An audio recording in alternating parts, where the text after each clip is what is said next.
Okay, now we're taking out the bottom bolts. These are the little X key bolts that goes in the bottom of the strut. That hangs it up to the lower ball joint right there. So taking out these little bolts right here.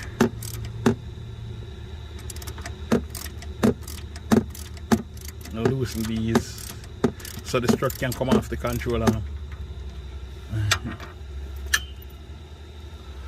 And over this side again you have another one right there. So I'm gonna try and take this one off too. Right here.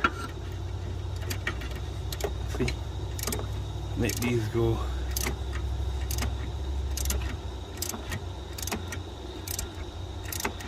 New nut in now with the hose and everything. I have to cut a little